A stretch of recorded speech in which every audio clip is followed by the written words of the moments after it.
Hi, my name's Sam Taggart, and in this video, you're gonna learn how to actually stay motivated in sales. There's a lot of people that do sales, but they live their life on a roller coaster. And if that's you, keep watching.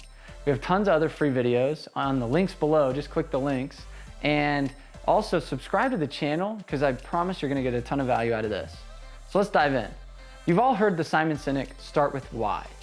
I think it's horseshit, to be honest. And the reason why I say that is because so many people struggle at really finding their why. They're like, I can't think of my why, but I know guys that don't even know why, yet they're making millions of dollars. There's guys that are crushing in business that if you sit there and say, do you have this meaningful soul-searching why? No, they just are crushing it in business, and they chose that. They chose what they wanted to become, and they chose what they wanted to accomplish and what their standard was, and they went and did it. Not like they didn't have to have some mushy gushy why. So all this talk of like, start with why, I actually would say start with what? Like, what do you want to accomplish? Have a goal. So like say, look, what do I want to do? And figure out why you want to do that. But you got to kind of start with what? Like, hate to contradict that, but often people struggle at coming up with their why. So I'm gonna teach you 3 simple tips on how to stay motivated in the interim on trying to accomplish that goal, whatever that is. And the first one is have a consistent routine. So many people, they're so up and down, and they sell one day and then they're like, I sold a lot last week, so I might as well not sell a lot this week. And they actually psych themselves out with inconsistency, and they never feel like they can actually be in a routine of selling high volume. They think it's a fluke. They sell a big day, they're like, well, that was a miracle. Create a fluke, create the consistency out of the miracle. Create the miracle to be the norm.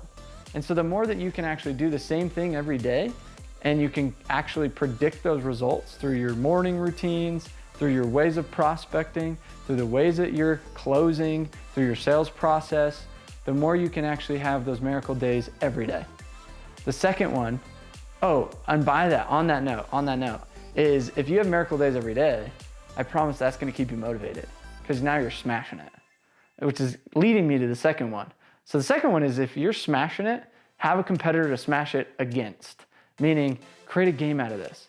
The more you can create a game out of selling, instead of it being about the paycheck or about the job, it's a sport, the more you competitively want to win. And it's not that you want everybody else to lose, you just want to play to win. And in this job, it can kind of get boring. You know, it's like, it's the same thing, I say the same thing, I call these guys, I knock this door, whatever it is. And it gets boring. It does. It's kind of repetitive. You say the same stuff. But if you say, let's make a game out of this, and you can challenge yourself. So we'd make like micro challenges. We would say, okay, who can come up with the best sales presentation? But you have to get the customer to say penguin, peanut butter and jelly sandwich, and you have to get them to say, I don't know, batteries, whatever. And you'd literally start being so good and you're so mastering your craft that you can get people to say what you want them to say. And then you start to perform at the highest level, and you say, okay, what's the next level that is there to perform? And you say, this is a sport. What's the personal record? What's the world record? What's the competition I'm playing against? And then number 3 is never look at your bank account. The biggest killer to success in sales is you look at your bank account, whether it's low or it's high. 2 people get motivated differently. One person, if their bank account is super low, they're super motivated to fill it back up. Some people, if it's super low, they get so much anxiety that they're like, I don't even know what to do. I'm paralyzed. And you're like, dude, just go sell more deals and you'll get money in your bank account. But they freak out. So if that's you, don't look at your bank account. Just go sell.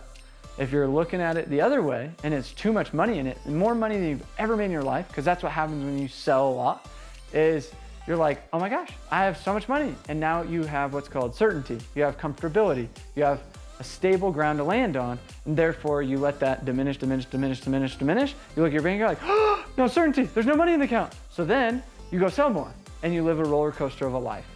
My opinion, never look at your bank account. You look at the scoreboard every week, and you say, did I hit my standard? Did I hit my goal? Did I finish on top? Am I playing in the top 10% of the company? And if you play at those games, you stop looking at your bank account, because there's gonna be money in there if you're performing, I promise. So those 3 things are the simple tips on how to stay motivated. And if you want more tips on how to sell, how to recruit, how to stay more motivated, how to get out of the slump, we have tons of videos that are all free. Check out our links, click the link below and subscribe today, and share this if you got something out of it.